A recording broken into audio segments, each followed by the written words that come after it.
I remember days when I would be on the set, starring in a movie with NBC executives from New York all around me telling me I was great and wonderful and the next James Dean, and then going out that night and prostituting.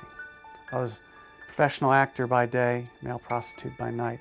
By day, David Foster was a rising star who basked in the bright lights of Hollywood. But by night, he lurked in the shadows of a dangerous underworld, gripped by an addiction he couldn't control. Both seemed unlikely places for the son of a Presbyterian minister. As a young boy, David loved the movies. It was there his dream to act was born. It put into me a desire to become an actor that I wasn't even aware of. One of the things I'd do is I'd go to the movies and I'd sit there all day long because it was a fantasy world. It was a world where things were okay, everything was okay, there was always a happy ending, people loved each other. Unlike David's home, where he says he felt rejected by the most influential man in his life. I didn't have my dad be emotionally close to me like I longed for. And he didn't know that he needed to be doing that because his dad had never taught him how to do that. But, you know, I took that as a sign that he didn't love me. And needing a dad's love and affection and approval and modeling, and all of that caused me to look for it elsewhere. And I remember early on looking at other fellows in junior high school and high school, not to lust after them. There was nothing sexual about it. I was just looking for what it was in them that made them so happy and well-liked and popular, and I was looking for what was missing in me, in them. But David's fascination with men created inner turmoil. He spent his teenage years lonely and depressed, alienated from his father and from God. My dad, being a pastor and being Scottish, and actually contributed to my disfavor of God. I associated my father with God. In college, heavy drug use freed him to act out his homosexual inclinations, and that led to such self-disgust, David wanted to end his life. I tried to take my life immediately after having that experience, and God did not allow it to happen again. It wasn't the first time David had attempted suicide. He had heard voices telling him to kill himself all of his life. But in every suicide attempt that failed, David saw the hand of God. He told me in each case that he loved me by saving my life.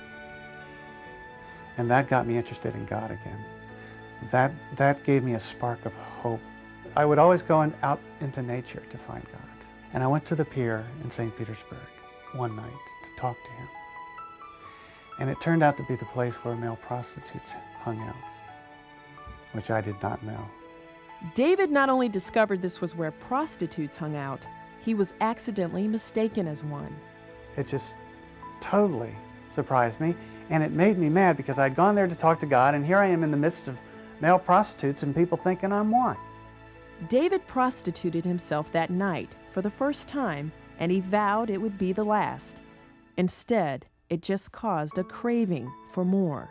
For a kid who's always wanted an older man to hold them and to tell them they were wonderful and that they were okay, it was instantly addicting to me.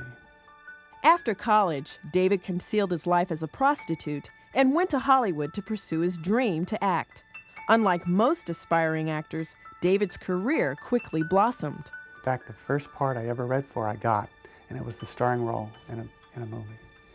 So I had one of those experiences you only read about. I ended up with the best agents in town, a string of national commercials, another starring role, several feature roles, and being written up in the magazines about, and yet I would continue to be a male prostitute on the side. So I was like trying to destroy whatever success I was seeking. There was so much self-hatred in me. After several years in Hollywood, David's double life took its toll. He longed for spiritual fulfillment, so he searched to find God. Unfortunately, he was misled by a friend into a cult. But during this time, something very interesting happened in David's parents' life. In the meantime, my parents had gotten born again. My dad, my cold, severe dad, Scottish dad, had gotten born again at a charismatic convention of Presbyterians. So I started getting into my head that I had to go to Israel to find Jesus, because I was starting to doubt some of the things the guru was saying. David went to Israel and discovered things about Christ he never realized, especially Christ's love for him. I'm walking down the Mount of Olives the last day I'm in Israel, tagging along behind this Christian tour group, getting myself a free tour. And when the pastor leading the tour group would read from the Bible things Jesus said at various points on the Mount of Olives, I heard Jesus saying them to me. I instantly knew the Bible was literally the Word of God. I went into the Garden of Gethsemane and I knelt at that rock, the very rock that Christ knelt at, and I prayed and I said, God, my guru can do miracles and you can do miracles, and how am I supposed to know the difference? Who's of God and who's of Satan? And he said to me, who proved his love for you? And, well, Jesus, obviously, he died on the cross. There's the answer. David dedicated his life to Christ that day, and his life dramatically changed. David went back to Los Angeles, left the cult, and found a church home. His life grew spiritually, and through prayer, David was delivered from homosexuality.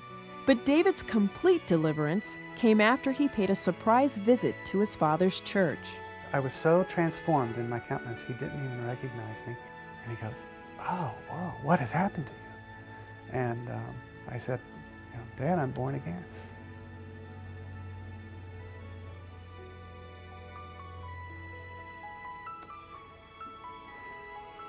It's the first time I'd seen my dad weep.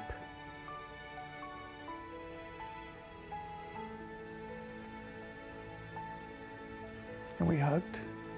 David and his father reconciled. Even though his father never lived to see it, David fulfilled his father's dream. He'd always wanted to have a son go to seminary, and he had 4 boys and none of us had seemed interested. And he finally got to have his dream fulfilled. Today, David Foster is an ordained Episcopal priest with a ministry tailored for people struggling with sexual bondage. David believes his life is a message of God's faithfulness and redemption. God says the generations of the unfaithful can go on for a few generations. The generations of the righteous are for 1,000 generations. No matter how perverse your life has been, you can be the first of a generation of thousands of generations of righteous if you'll just turn to God. That is the coolest story of what God has done in David's life. You know, we're going to be back